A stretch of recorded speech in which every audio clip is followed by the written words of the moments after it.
vocês receberam, na divulgação do evento constava o nome dela e o meu. Mas uns dias antes da viagem, ela não teve uma amidalite muito forte, acabou dormindo pouco, se alimentando mal, e na hora de vir embora, ela sentiu o reflexo desses dias, não se sentiu bem, nós achamos melhor ela ficar no Brasil, eu vim, mas entendemos que também Deus estava nisso, porque depois que eu cheguei aqui, ela se recuperou rapidamente, mas tem trabalhado muito. E ela manda a todos um grande abraço. Falou, olha, não esqueça de dar um abraço em todos lá e dizer que eu gostaria de estar com eles, mas estou não pessoalmente, não fisicamente, mas em espírito. Ela está conosco e talvez esteja nos assistindo pela net. Ela pediu que eu mandasse um aviso, mas eu não consegui sinal no telemóvel. Eu falei, bom, creio que ela deve estar abrindo o computador para pelo menos se certificar se ela está me vendo pela telinha ou não. Semana que vem nos veremos pessoalmente e será muito bom. Irmãos, o assunto que nós vamos estar, os assuntos, desta tarde e noite, vem falar de família.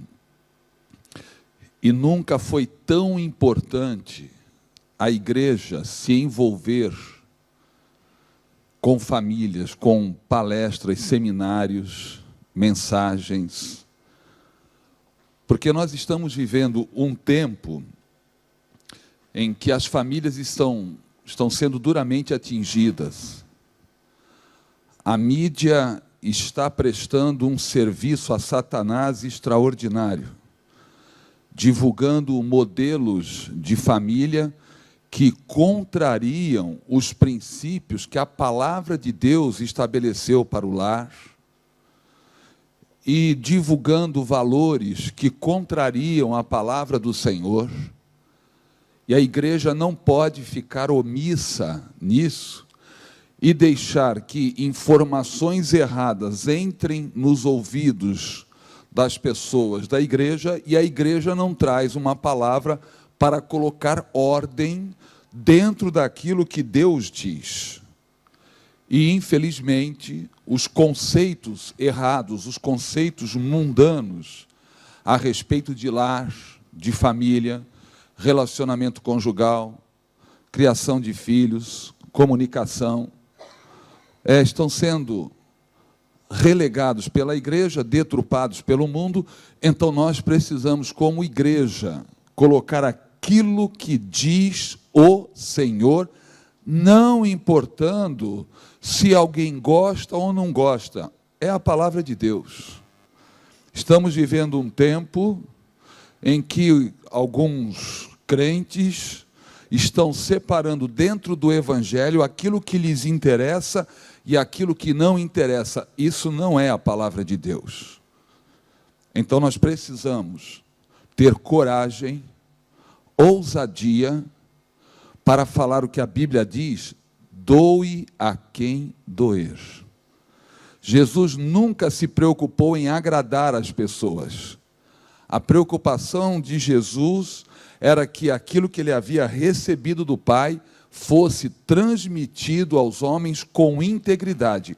E glória a Deus, porque nós podemos hoje, aqui neste lugar, abrir a palavra do Senhor e ver o que é que Deus diz a respeito de casamento. Amém? Você concorda com isso? Então, essa palestra eu gostaria de falar sobre os princípios de Deus para o casamento. Vamos abrir a palavra do Senhor lá no livro de Mateus, no capítulo 19, versículo 3.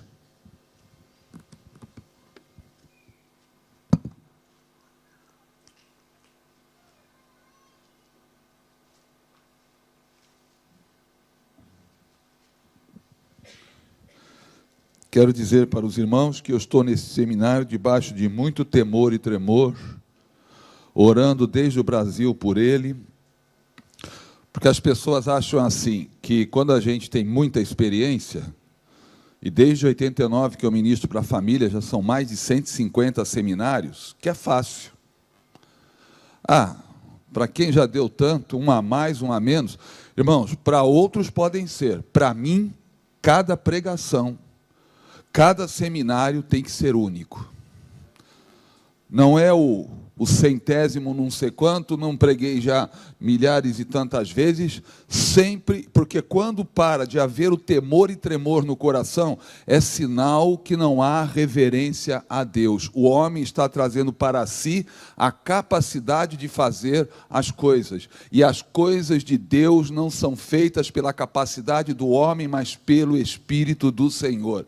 E o Espírito do Senhor só vai agir em quem tem humildade no coração, em que realmente reconhece a necessidade diária do Senhor na sua vida. Para mim seria muito simples eu separar algumas palestras, tenho muitas lá. Trouxe até, se você perguntar quais serão os outros 2 temas, não sei, estou orando, tenho vários ali. E eu sei que o Senhor vai falar e vai mostrar o que eu tenho que falar. Mas esta primeira eu sei qual é. Porque eu preparei especialmente para este trabalho. Então é debaixo de oração, temor e tremor que eu estou aqui, irmãos. Vamos ler inicialmente o versículo 3. Mantenha a sua Bíblia aberta aí em Mateus 19. E vamos iniciar pelo versículo 3. Depois nós vamos ler outros. Vieram a ele alguns fariseus e o experimentavam, perguntando: é lícito ao marido repudiar a sua mulher por qualquer motivo? Primeiro esse versículo. Então aqui vieram alguns religiosos que não tinham o coração no Senhor, mas eles queriam experimentar Jesus. E fazem uma pergunta que é a seguinte: o marido pode repudiar a sua mulher por qualquer motivo? Por que eles fazem essa indagação? Porque na época de Jesus, haviam 2 escolas rabínicas, que elas estavam em conflito acerca desse assunto do divórcio. Era a escola de Hillel e de Shammai. A escola de Hillel dizia que o homem poderia abandonar a sua mulher, fosse o motivo que fosse. O divórcio na época de Jesus, e não é diferente nos nossos dias, está sendo tratado de forma leviana. E quando um divórcio é tratado de forma leviana, isto é pecado diante de Deus. Aliás, hoje até falar de pecado está difícil. Você pode falar, tu és uma bênção, o Senhor vai te abençoar, você vai ganhar muito dinheiro, você vai ter casa nova, mas falou em pecado, Mas temos que falar, irmãos, porque pecado faz separação entre o homem e Deus. E naquela época, esse assunto do divórcio, como está sendo hoje, estava sendo tratado dessa maneira. Então a escola de Hillel dizia: olha, se por acaso a mulher, quando for cozinhar, não cozinhar bem, e o marido não gostar, ele tem direito de largar a sua mulher e arrumar outra. Então, qualquer motivo, por mais banal que fosse, daria ao homem o direito de repudiar a sua mulher. A escola de Shammai já era um bocadinho mais rígida. Então dizia: olha, para o homem repudiar a sua mulher, tem que ter um motivo mais substancial. Então, se ela, por exemplo, sair com o braço desnudo, o homem tem todo o direito, é imoral, essa mulher é imoral, ele tem direito de repudiar. Se ela for vista conversando com um escravo, ou com um inimigo, ou ajudando, ou dando alguma coisa, o marido diz: olha lá, assédio sexual, essa mulher não presta. Ou seja, também arrumavam sempre um argumento, entre aspas, mais santo, para pedir a carta de divórcio, para repudiar a sua mulher e dar carta de divórcio. E um outro agravante é que para o judeu, o divórcio era um privilégio que Deus havia dado somente aos judeus. Os gentios não tinham esse privilégio. Mas o judeu, ele tinha recebido da parte de Deus o privilégio de, por algum motivo, poder abandonar a sua mulher, deixar a sua mulher, se divorciar da sua mulher e casar com outra. Se nós olharmos o que está acontecendo hoje, irmãos, está diferente hoje daquela época? Não. Então os fariseus, os religiosos, chegam para Jesus e fazem essa pergunta. Olha, qual é a escola que o Senhor advoga? Qual das escolas o Senhor defende? A de Hillel ou a de Shammai? Eles estavam querendo saber de qual delas é que Jesus ministrava, de qual delas que realmente ele era favorável. E Jesus vai refutar tanto uma quanto outra. Então vamos ler lá no versículo 4 e 5, qual é a resposta de Jesus quando indagado a respeito do divórcio. O versículo 4 e 5 dizem assim, olha: então respondeu ele, não tendes lido que o Criador, desde o princípio, os fez homem e mulher, e que disse, por esta causa deixará o homem pai e mãe, e se unirá à sua mulher, tornando-se os dois uma só carne. O que Jesus faz ele não vai defender esta ou aquela escola. Como hoje, irmãos, a igreja não tem que defender a opinião deste ou daquele pastor. Ah, mas aquele pastor disse que, aquele outro já falou diferente. Irmãos, nós temos que ir para o que a palavra de Deus diz. E Jesus faz exatamente isso. Ele vai, olha, vocês querem saber a respeito de casamento e divórcio? Então eu vou responder para você. Vamos voltar ao princípio do casamento. Então ele diz, ó, não tendes lido que o Criador, desde o princípio, Jesus agora vai se referir lá ao livro dos começos, ao livro de Gênesis, quando ali foi instituído o casamento. O casamento foi instituído antes que a igreja existisse. E deixa eu aproveitar e colocar aqui uma coisa. Todo casamento, por princípio, é feito no Senhor. Seja onde for, em que lugar for, quando um homem e uma mulher se unem numa relação de casamento, seja em que país for, ele seja crente ou não, eles estão debaixo de um princípio que Deus estabeleceu. E qual foi o princípio? A primeira coisa ele diz aí, olha, o homem fez, homem e mulher. Primeira coisa que Jesus diz é o seguinte: o que existe para uma união conjugal é um homem e uma mulher. Não é um homem com outro homem, não é uma mulher com outra mulher, não é um homem com dois homens, não, com duas mulheres, não é uma mulher com dois homens, três homens com duas mulheres, porque não sei se você sabe que isso está acontecendo. Né, o casamento aí múltiplo, né, eu cheguei a ler algumas reportagens sobre isso. A mulher tem dois maridos, cada um mora num quarto, e ela disse, um dia fica com outro, à noite fica com outro, um dia.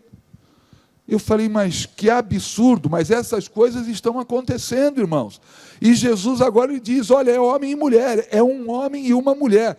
Primeira coisa que casamento, segundo a palavra de Deus, é isso. Agora, se os homens querem perverter a palavra de Deus e criarem instituições à parte, um dia cada um terá que prestar contas a Deus, cada governante, cada político, cada presidente, cada legislador, cada um que está advogando coisas contrárias à palavra de Deus, creiam ou não, um dia vocês terão que prestar contas a Deus. Um dia vocês chegarão na presença de Deus e terão que dar conta a Ele de tudo que vocês fizeram aqui nesta terra. Saibam disso. Se está assistindo pela net, comece a tremer, porque um dia você vai encontrar com o Criador e vai ter que prestar contas a Ele. Mas os tempos mudaram. Pois é, os tempos mudam, a palavra de Deus não. E o Criador não vai mudar aquilo que Ele estabeleceu desde o princípio, e Jesus Cristo agora vem e reafirma o princípio do casamento que foi instituído por Deus. Então a primeira coisa é entre um homem e uma mulher. Segunda coisa, Deus, Ele estabelece o padrão para o casamento. Como? Por esta causa deixará o homem pai e mãe. Quando um casal se une numa relação de casamento, eles têm que ter o espaço deles, não é morar na casa do pai de um, nem na casa do pai e da mãe de outro. Aí diz para deixar pai e mãe. Casal que casa e vai morar na casa do sogro está errado, está fora da palavra de Deus. Por isso que nós eu encontrei, irmãos, eu aconselho casais. E eu encontrei casais e os pais não gostaram. Eu falei, saiam da casa dos pais, sogros, e vai morar lá onde Judas perdeu as botas. É um quartinho com uma salinha minúsculo. Quando entra um, o outro tem que sair, não importa. Mas é de vocês. O casal precisa estabelecer o seu relacionamento, desenvolver o seu relacionamento. E isto não é possível na casa dos pais. Qual é o casal que, quando casa, não quer ter liberdade? Não tinha antes. De, por exemplo, sair do banheiro nu. Irmãos, você nunca fez isso quando casou? Só estava na casa do pai e da mãe, contrariando a palavra do Senhor.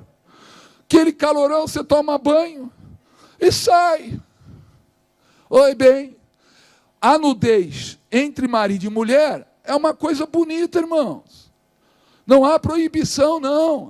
O homem não pode ver o corpo da mulher, a mulher não pode ver o corpo do homem. Onde está isso na Bíblia?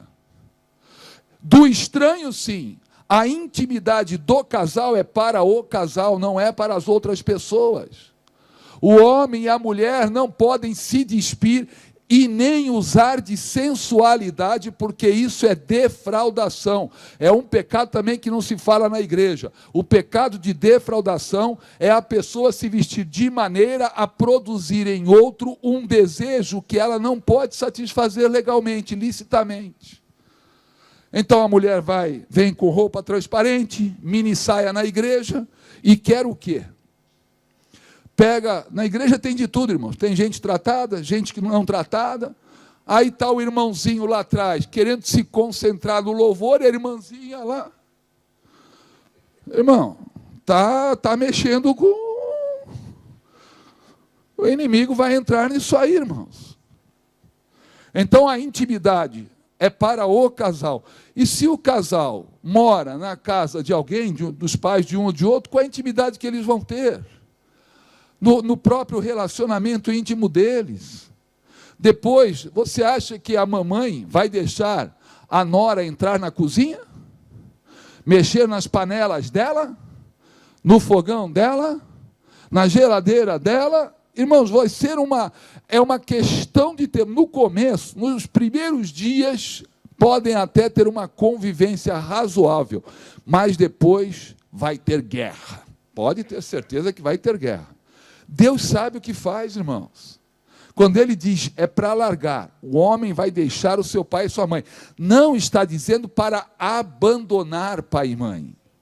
Está dizendo o seguinte, aquele relacionamento que havia na época de solteiro vai ser mudado por um outro. Agora, a prioridade é a esposa. Agora, não tem nada o marido, a esposa, irem jantar, almoçar na casa do pai, de um, de outro. A convivência deve ser mantida, irmãos, não se quebra vínculo familiar. É muito triste o que nós estamos vendo hoje, que as pessoas não se ligam mais umas nas outras. O casal lá tem 3 filhos casados que nunca se encontram assim no Natal. Isso não é relacionamento. Então não há nada errado do casal ir na casa do pai de um, dos pais de outro, comem aqui, vão numa festinha ali. Isso não está errado. Mas eles têm que ter a vida deles separadamente da vida do pai e da mãe. Vão ter momentos que eles vão discutir. Irmãos, todo casamento tem suas dificuldades. Não existe casamento que é mar de rosas. Não existe. Isso aí é ilusão.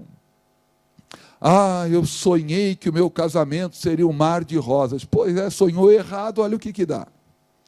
Agora, não quer dizer que vai ser um mar de espinhos, irmãos.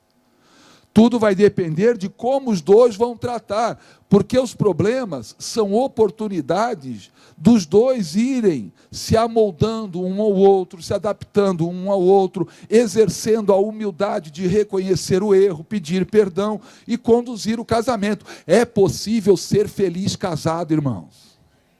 O mundo diz que não. Antigamente dizia, era 7 anos, agora caiu para 5, daqui a pouco é para meses. Não, por alguns meses é possível ser feliz casado. Irmãos, este mês agora, estou fazendo 34 anos de casamento. E se eu tivesse que escolher, casaria com a mesma mulher, irmãos. Não quero mulher diferente, não, quero ela. Ela é minha esposa, ela é a mulher da minha mocidade. Então, se você pudesse voltar atrás, uma vez eu lembro que nós estávamos com um casal amigos, jantando, na época nem éramos convertidos, e falando sobre casamento. E dissemos, e aí, bem, se você pudesse voltar atrás, você casaria comigo? Eu falei, claro. Eu também casaria com você. Para nossa surpresa, o casal falou, eu não casaria com ele. E ele falou, eu também não casaria com ela. Na nossa frente, irmãos. Então, o mundo traz esse conceito que casamento vai contra a felicidade. Tudo vai depender de como o casamento é conduzido. O casamento pode ser uma bênção se bem conduzido, e uma maldição se mal conduzido. Então, quando Deus diz para os dois deixarem pai e mãe, agora eles vão aprender a resolver os seus problemas, vão ter as suas dificuldades, vão aprender a resolver as suas dificuldades. É naquele ambiente que eles vão crescer. Não foi lido aqui que o menino, Jesus, crescia em graça, sabedoria. O casal também vai ter um aprendizado. Quando eles deixam a casa dos pais e vão formar a sua família, um novo lar, eles vão ter que crescer, irmãos. Eles vão ter que aprender uma série de coisas um com o outro.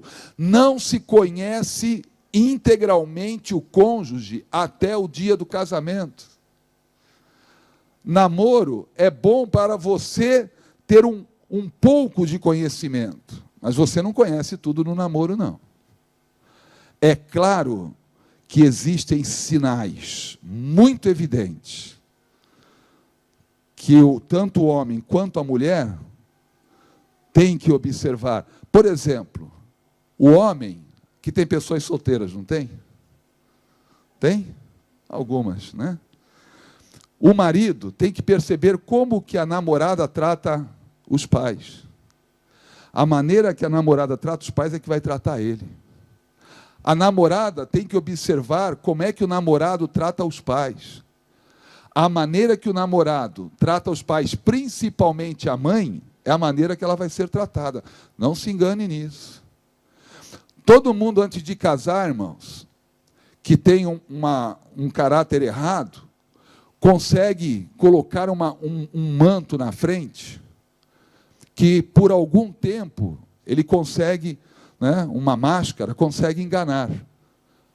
Mas nunca deixa de deixar sinais, rastro pelo caminho. E às vezes a pessoa está tão radiante que não observa os rastros que foram deixados. Depois de casar, diz, eu não sabia que ele era assim. Todo mundo sabia, só você que não. Como todo mundo sabia? Não falaram para você?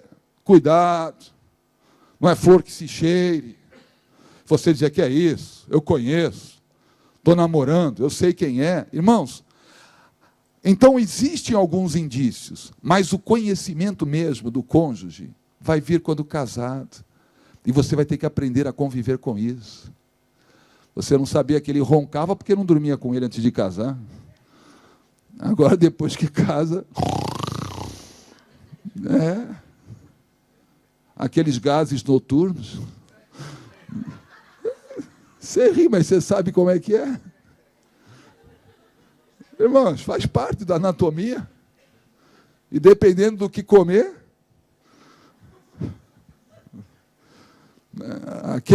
o acordar de manhã, bom dia, vem aquele cheiro de menta, né?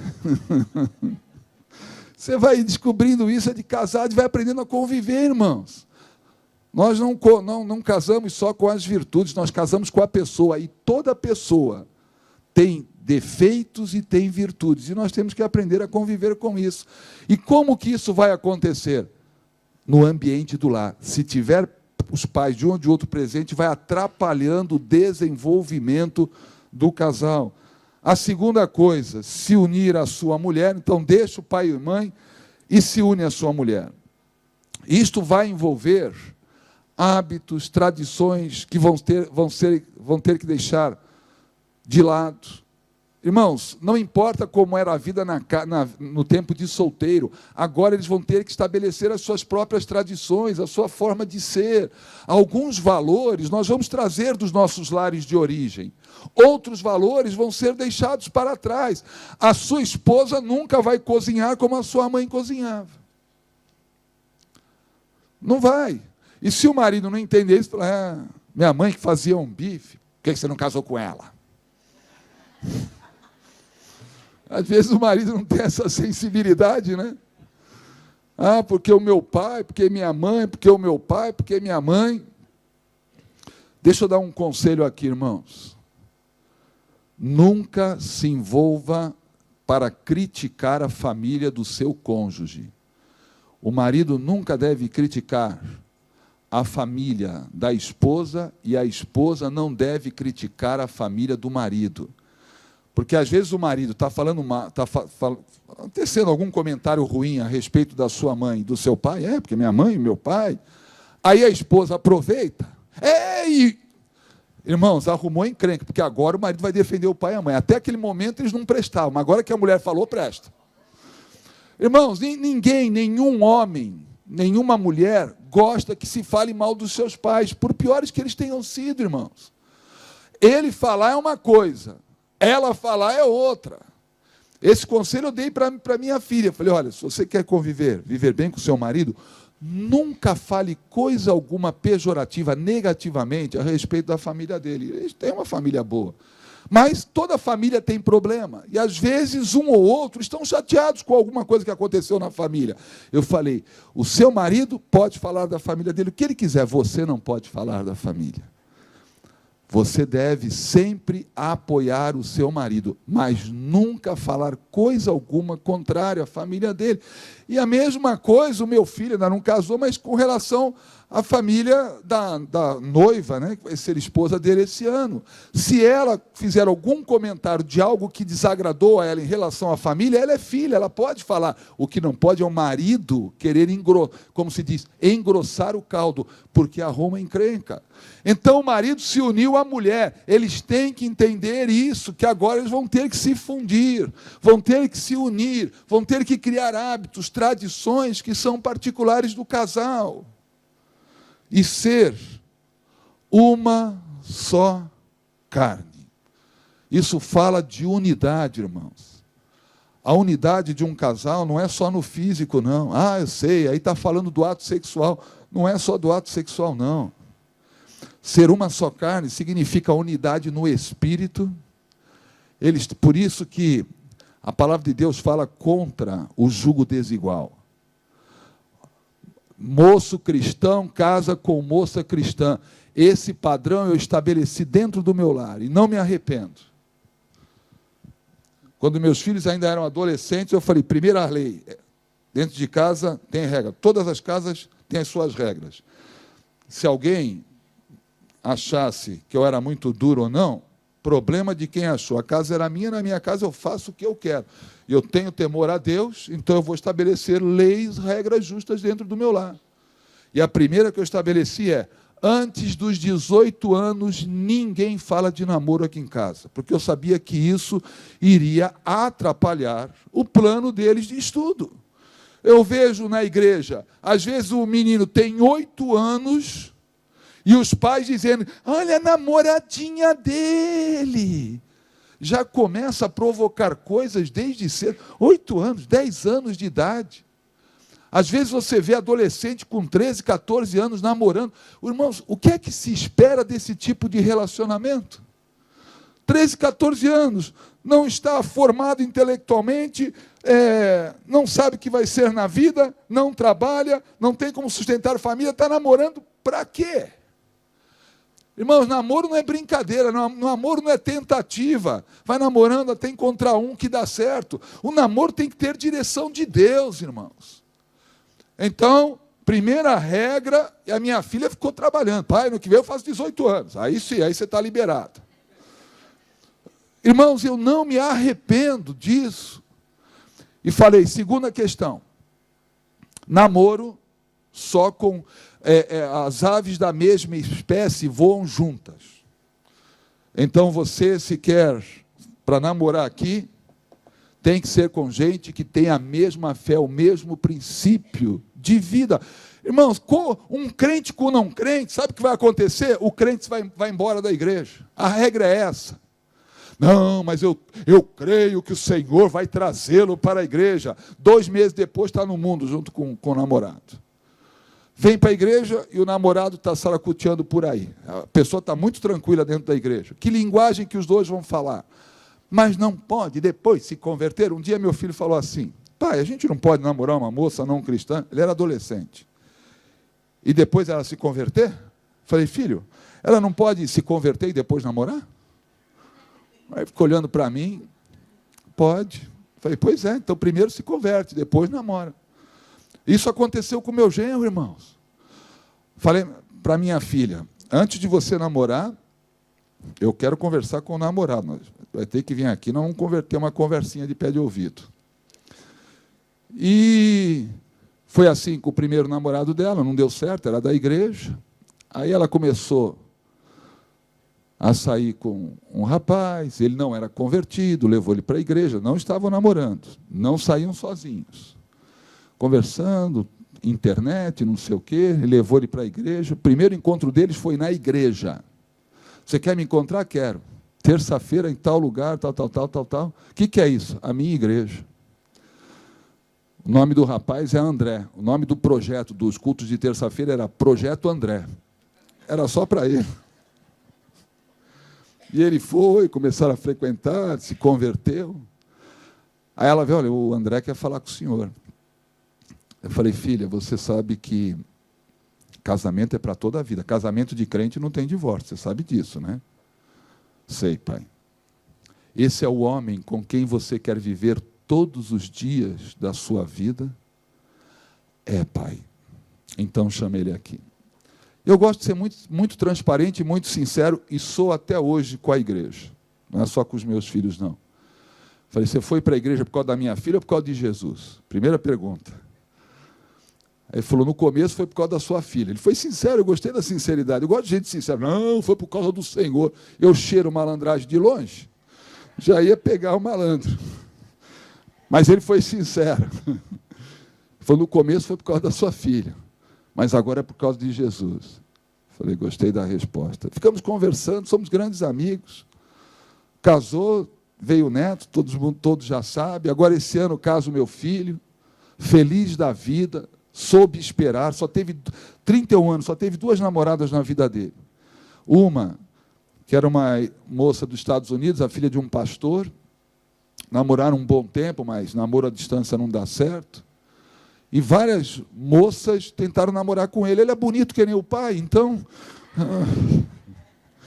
As moças davam em cima, ele dizia, está se tocando que eu não quero nada com você? Não quero namorar, vou namorar para quê? Com qual propósito? Quando eu namorar, eu quero namorar com propósito de casamento, eu quero namoro sério, eu não quero diversão. Não se brinca com namoro, irmãos. Toda brincadeira, namoro por diversão, alguém sai machucado nessa brincadeira. Então é coisa séria.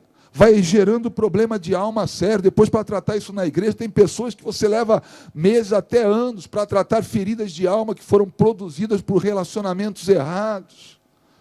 E agora vai casar uma moça do Senhor, é de outra igreja, que eu conheço, tem um relacionamento com o pastor muito grande. Aliás, é o pastor que fez o namoro deles. Quando meu filho eu fui pregar na igreja dele, é uma igreja muito grande. Falei, está namorando? Não, então já sei, eu tenho a sua namorada. Olhei, como tem a namorada do meu filho? Que é isso? E um dia meu filho não sabe por que foi lá assistir um culto dessa igreja. Chegou lá, o pastor falou, olha, senta aí e conversa com esse grupo aí. Era uma família. E falou para a moça, esse aí é o teu namorado, tá? E não é que deu mesmo, irmãos? E os dois começaram a se gostar, a se conversar, né? Tiveram um tempo conversando antes do namoro para ver se eles sentiam realmente atração um pelo outro, né? Não digo atração física, mas atração no seguinte, é simpático, a conversa, né? Estar junto, é gostoso estar perto um do outro, até que viram que os dois tinham o mesmo propósito, firmaram o namoro, o noivado, e este ano, graças a Deus, estarão casando. Então, a primeira coisa é estar no mesmo espírito, é a unidade de espírito. Agora vai namorar com o ímpio, para quê? Que unidade? A unidade do espírito já está errada, são dois espíritos diferentes. Um tem o Espírito Santo, o outro não tem nada, o espírito está morto, ou a outra, né? Então, a primeira coisa que tem que acontecer num casamento é a unidade de espírito. Se o casal casou, não era convertido, depois um dos dois se converteu, é uma coisa, mas já ir para o casamento desse jeito e na ilusão, tem gente que diz assim, não, mas depois que casar muda, eu concordo com você, para pior. Irmãos, eu nunca vi mudar para melhor. Já soube de casos que a pessoa foi com essa fé, mas fé onde que está na Bíblia que Deus garante a conversão do incrédulo? Não, mas em nome de Jesus, depois que a gente casar, vai, e 20 e tantos anos depois, sofre feito não sei o quê, irmãos. Agora, está feito. Eu sempre falo o seguinte, o casamento não é aquela cerimônia. Você vai ali, aquilo ali é rápido. A questão é depois. O que a pessoa tem que ver não é até a cerimônia de casamento, é quando os dois agora vão se unir para viver a vida comum, é ali que começa a coisa. É unidade de alma. Então, os mesmos interesses, eles se identificam, gostam, têm prazer nas mesmas coisas. É muito duro quando um casal, um tem prazer numa coisa, outro tem prazer em outra completamente diferente, o marido vai para um lado, a esposa vai para o outro, porque eles não têm afinidade, não saem juntos, não passeiam juntos, né?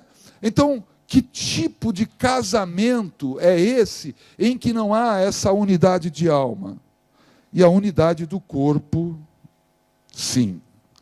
Então, o relacionamento sexual, ele não é tudo no casamento, mas ele é o complemento de uma boa relação. Outra coisa, quando fala e o homem será uma só carne, está falando de aliança, irmãos.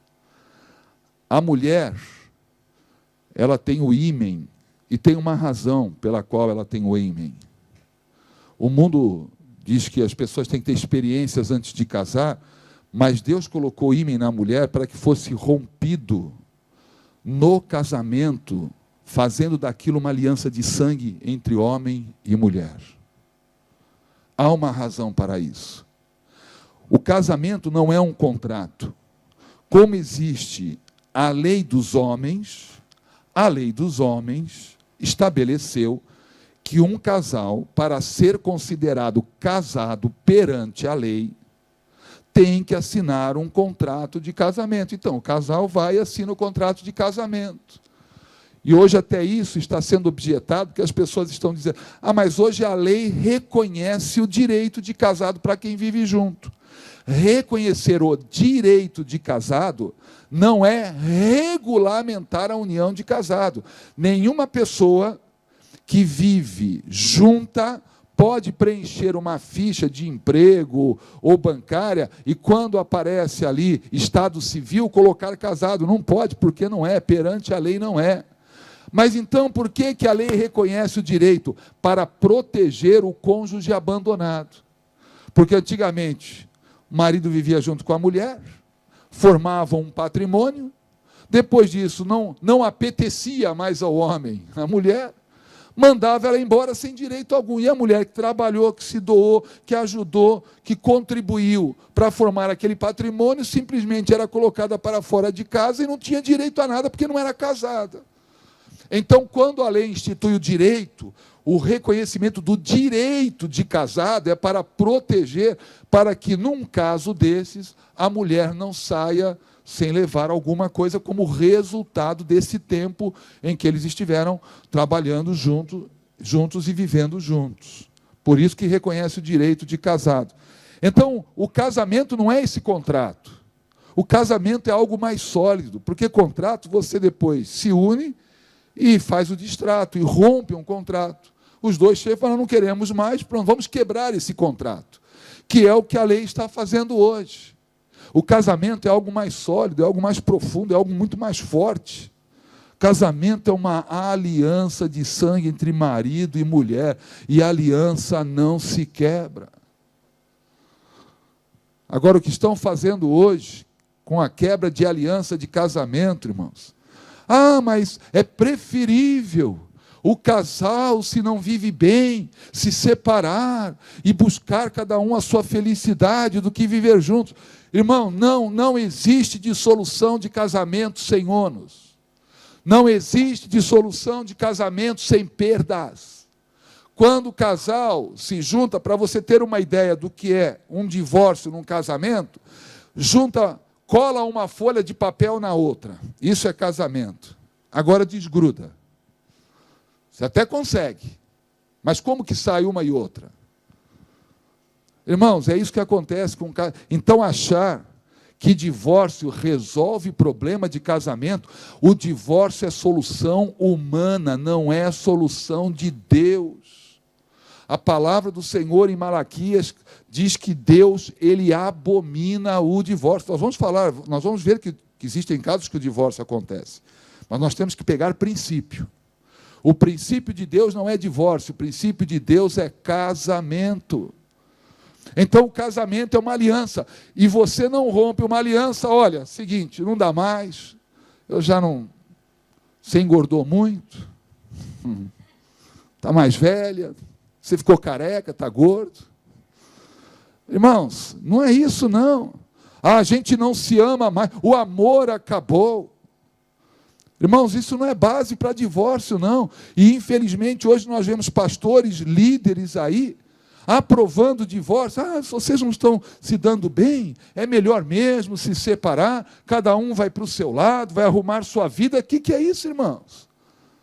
E se o casal tem filhos, nenhum filho gosta de trocar de pai ou de trocar de mãe. Nenhuma filha gosta de trocar de pai ou trocar de mãe, por pior que o pai seja.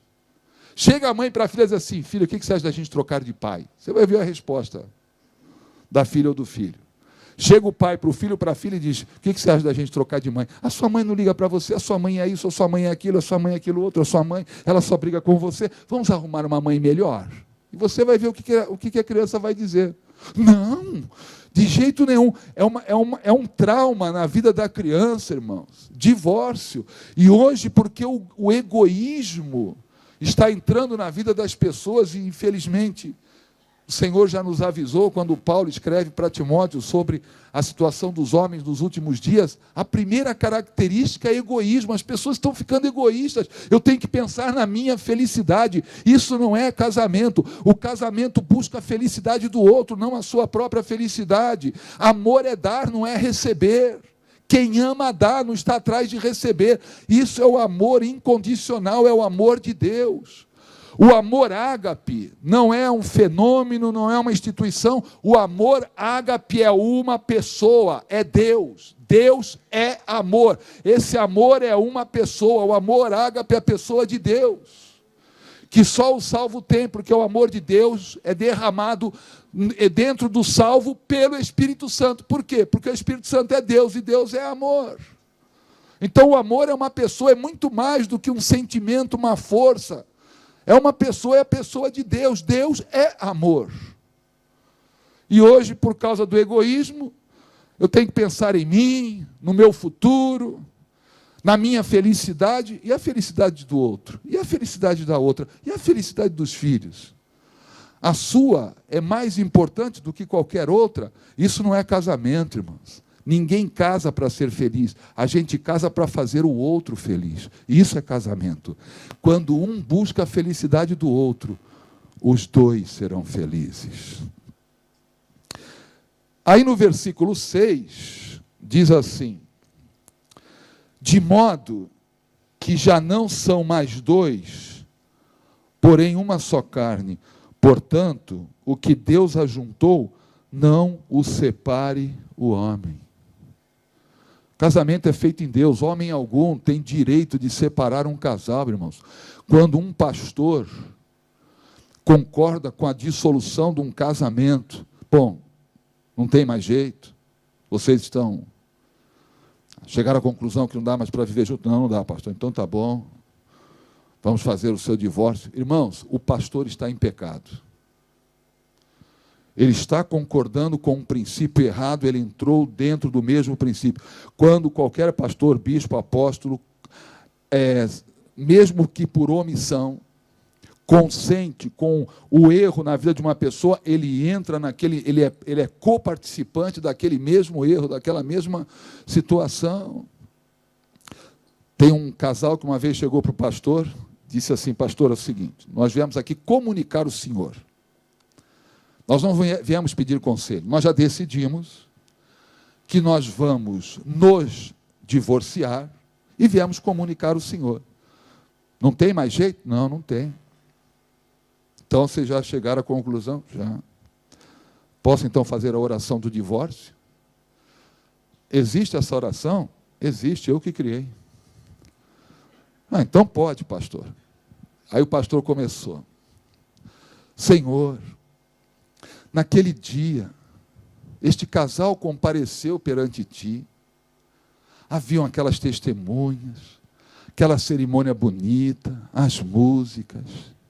E, Senhor, e naquela ocasião eles fizeram uma aliança entre eles, que eles iriam se amar, se respeitar, ser fiéis um ao outro, até que a morte os separasse. Agora, Senhor, eles chegaram à conclusão que não dá mais para caminharem juntos, que eles têm que se divorciar. O Senhor precisa fazer alguma coisa. Um dos dois tem que morrer, Senhor, ou por um AVC, ou um ataque cardíaco fulminante, um atropelamento. O Senhor tem que intervir nisso, porque eles disseram que era até que a morte os separasse. Agora não dá mais, o Senhor tem que entrar nisso. Eles desistiram de se divorciar. Então, irmãos, o princípio do casamento, Jesus está estabelecendo aqui: não o separe o homem. Nenhum homem é autoridade acima de Deus. A autoridade máxima, a maior, é Deus. Hoje a igreja está partindo para o humanismo. O que é o humanismo? É a ênfase na satisfação do homem, não na palavra de Deus. E nós não podemos, seja quem for, a pessoa mais rica da igreja, o maior dízimo da igreja, a que mais investe na igreja. Bom, sabe, né? Se o irmão chegou à conclusão que não dá mais, o quê? Para preservar, por causa de dinheiro, consentir só para manter, porque a pessoa já decidiu que... Não, você está errado. Eu não consinto com o divórcio. Então eu vou embora, vou procurar outra igreja. Pode ir, em nome de Jesus eu te abençoo. Porque existe igreja para tudo, irmãos. Agora, a igreja que é do Senhor Jesus Cristo, ela não se vende, não barganha, não negocia, ela se preserva pela palavra do Senhor. Aí vem o questionamento, do versículo 7 ao 9, replicaram-lhe: por que mandou então Moisés dar carta de divórcio e repudiar? Respondeu-lhe Jesus: por causa da dureza do vosso coração é que Moisés vos permitiu repudiar vossa mulher. Entretanto, não foi assim desde o princípio. Eu, porém, vos digo: quem repudiar sua mulher, não sendo por causa de relações sexuais ilícitas, e casar com outra, comete adultério. E o que casar com a repudiada, comete adultério. Então Jesus vem e diz: olha, o negócio é o seguinte, existe uma aliança de casamento, e a aliança de casamento não se rompe, a menos que um dos cônjuges tome uma decisão de querer ter uma vida paralela, quando o marido ou a esposa se envolve com uma relação sexual fora do casamento, esta pessoa que está traindo, ela está quebrando uma aliança de casamento. Ela está rompendo essa aliança.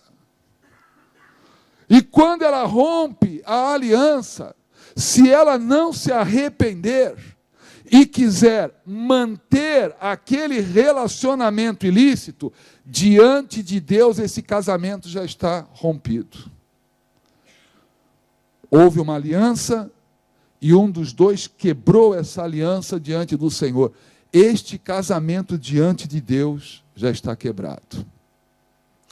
Aí, se a pessoa cometeu um ato sexual fora do casamento e se arrependeu, se houve arrependimento, o arrependimento zera a situação da pessoa. Não é sem vergonhice.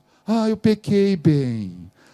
Bom, foi só essa vez, está perdoada. Volta 2 meses depois, caí de novo. Está perdoada. Mas caí de novo. Irmãos, aí é sem vergonhice, aí não tem nada de arrependimento. O arrependimento é uma decisão da pessoa de não querer mais cometer aquele tipo de prática.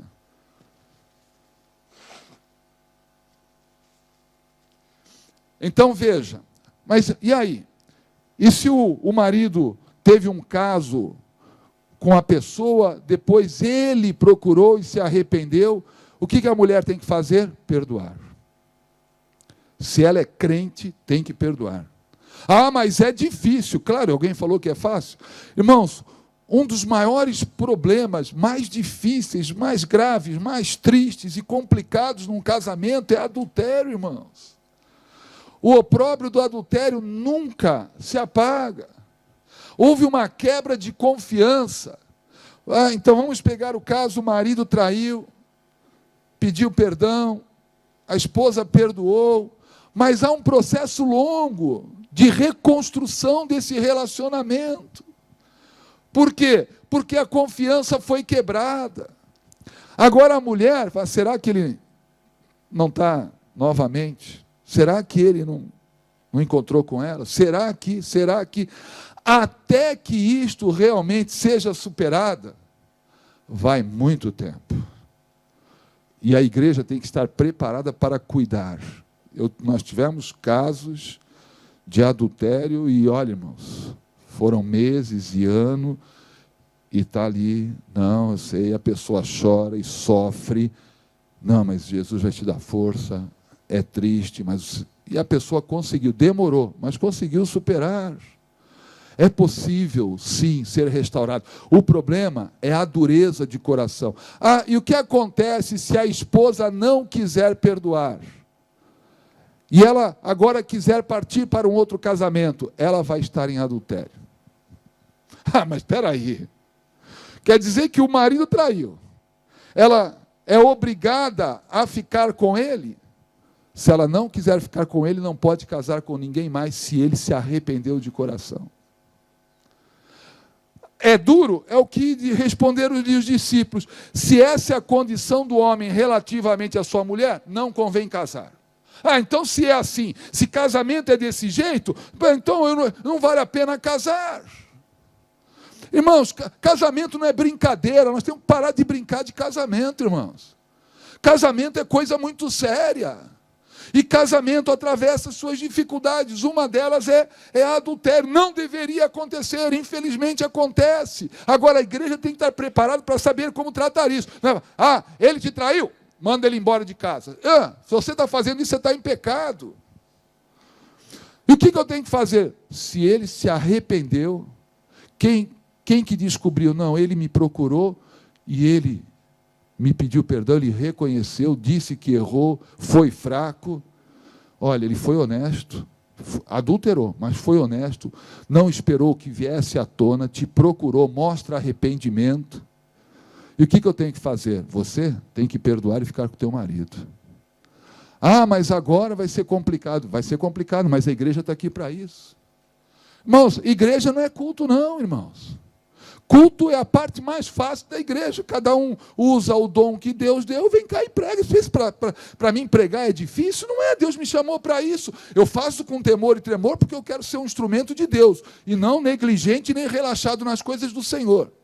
Que o Senhor me livre de relaxamento. Então, por causa disso. Mas é o meu chamado. Agora, igreja não é isso, pregação. Existem problemas muito sérios de bastidores, irmão. Tem homem de olho em homem, mulher de olho em mulher, a mulher de olho no marido do outro. Tudo isso está dentro da igreja. E se você não tem um aconselhamento pastoral muito forte na igreja, as pessoas vão ficando doentes. Então a igreja tem que estar preparada para dar suporte, para chegar e dar assistência, porque nós estamos vivendo um tempo em que o mundo está pressionando e dizendo, olha, você tem que ter novas experiências, aquilo que é mulher, não é aquilo que você tem em casa, olha só a diferença, e o teu marido não sei o que, arruma outro. É uma pressão muito grande, e às vezes acontece, um dos dois fraqueja, pronto, já era. E agora? Um dos dois adulterou. Vai chamar na frente da igreja e mandar embora? De jeito nenhum, irmãos. Se há arrependimento, a igreja vai ter que trabalhar aquele relacionamento. Eu falei que a palestra que eu ia dar hoje não ia ser brincadeira não, e não é. Estou aqui, como eu falei, em muito temor e tremor, e em muita seriedade diante de Deus. E não estou nem um pouco preocupado com o que possam pensar. A minha preocupação é o que Deus acha daquilo que eu estou fazendo aqui nesse púlpito. Então, eu quero dizer para os irmãos que eu estou falando isso com muita consciência, irmãos. E muita tristeza no coração de ver como que os casamentos estão sendo tratados por aí.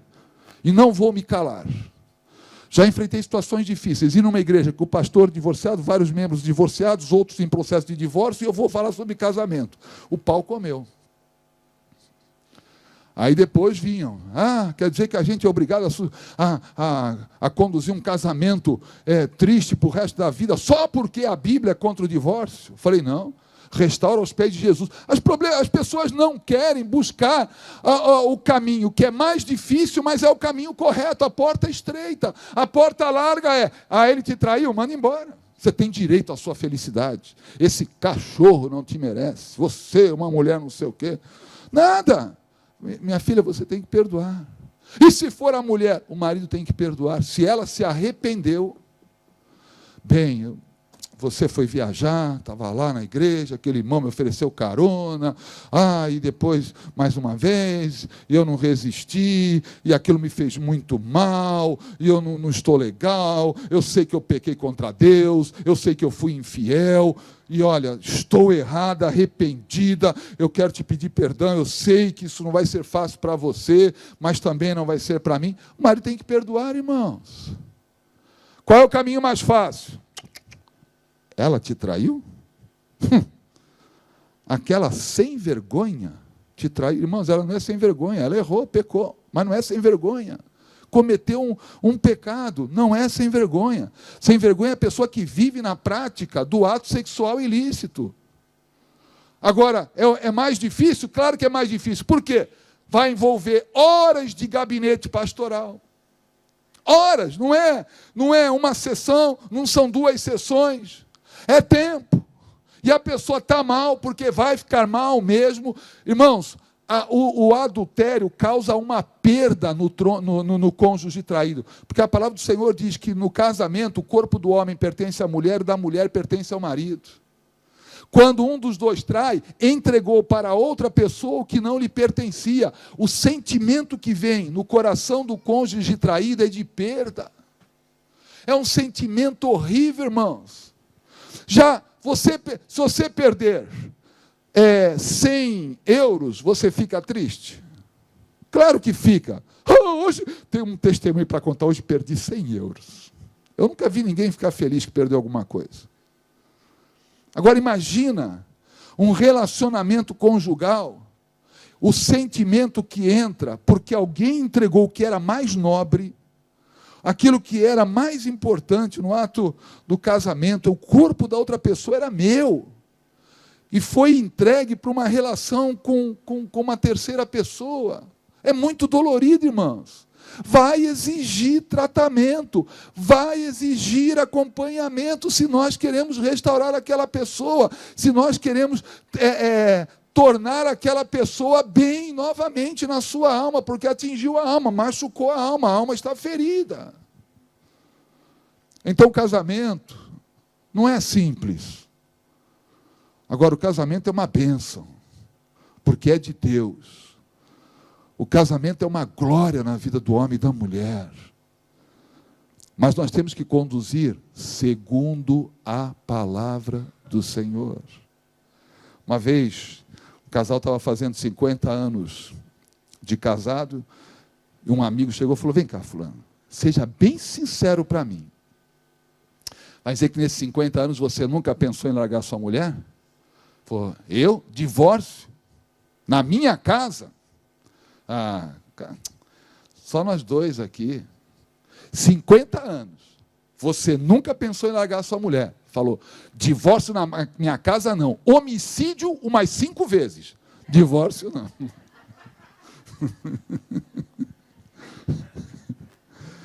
Eu conheci um casal que antes de eles casarem, eles disseram o seguinte: eu vou casar com você.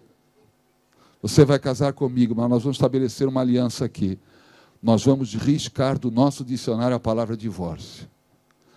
Aconteça o que acontecer no nosso casamento, nós vamos enfrentar os dois juntos.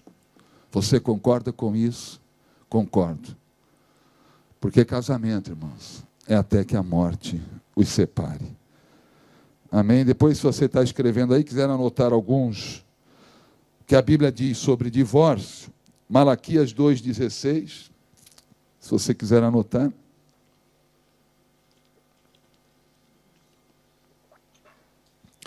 Primeiro Coríntios 7, versículos 10 e 11.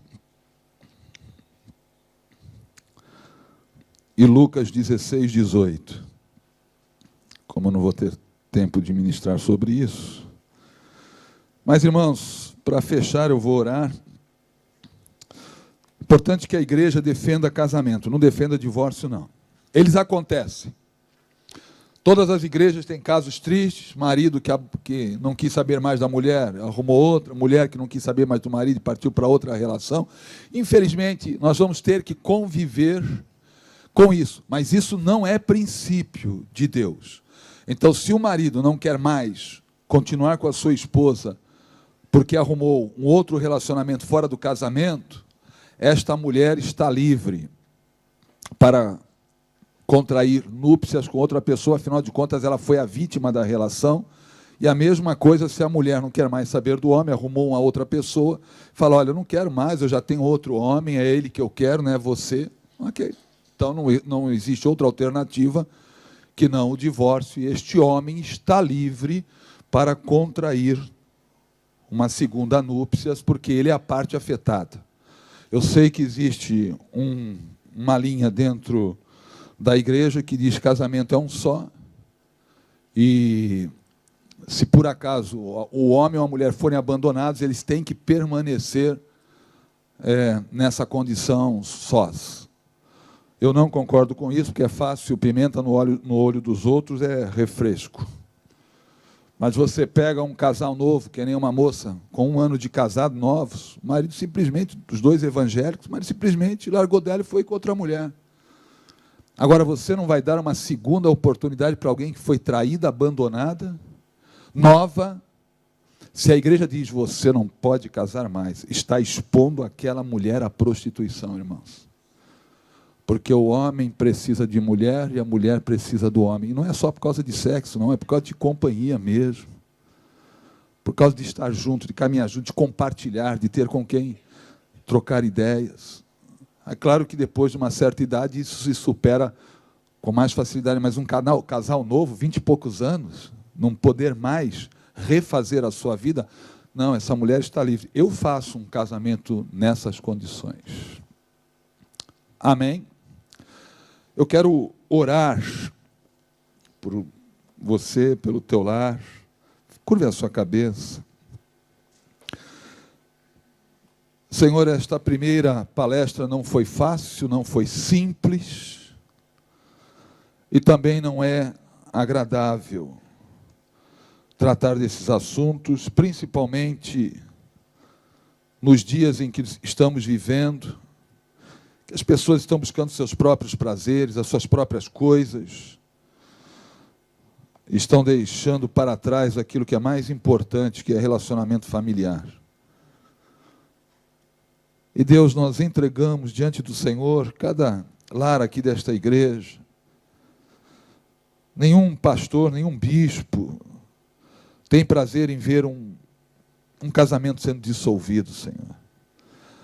Nossa alegria, pelo contrário, é ver casamentos sólidos, fortes, que atravessam lutas, dificuldades, mas vencem. Vencem em nome de Jesus. Por isso, Deus, que o Teu Espírito esteja ministrando na vida de cada um de nós, porque viemos tratar aqui de coisas sérias. Este aqui não foi um evento montado para nós termos somente diversão. Teremos um momento de comunhão, de alegria, de diversão, mas também tratarmos com seriedade, porque casamento é coisa séria. Pai, em nome de Jesus, que eu te oro e te agradeço por tudo isso. Amém. Enquanto o bispo Fidalgo vem aqui fazer minha propaganda dos meus livros, olha, irmãos, Vidas Amarradas por Arame mostra que existe uma lei universal da deterioração, e tudo aquilo que nós não tomamos atitude se deteriora. E casamento, finanças, saúde. Então este livro trata disso. Pacto de sangue no casamento. Para quem tem filho adolescente e jovem, vai desde o namoro até o casamento. Quando namorar, por quem namorar, com quem namorar. 4 problemas do relacionamento sexual antes do casamento, que é uma advertência. Não adianta dizer não pode. Mas por quê? Qual é o problema? Qual é a consequência disso? O plano de Deus para um casamento feliz está na 6ª edição, trata de todos os aspectos relacionados a casamento. Nós não vamos falar, porque não é uma palestra só para casais, mas sexo foi Deus quem criou. Aqui é um livro que a gente trata de tudo a respeito de sexo. Você tem dúvida sobre sexo? Aqui está esse livro. Amém? Podemos dar uma...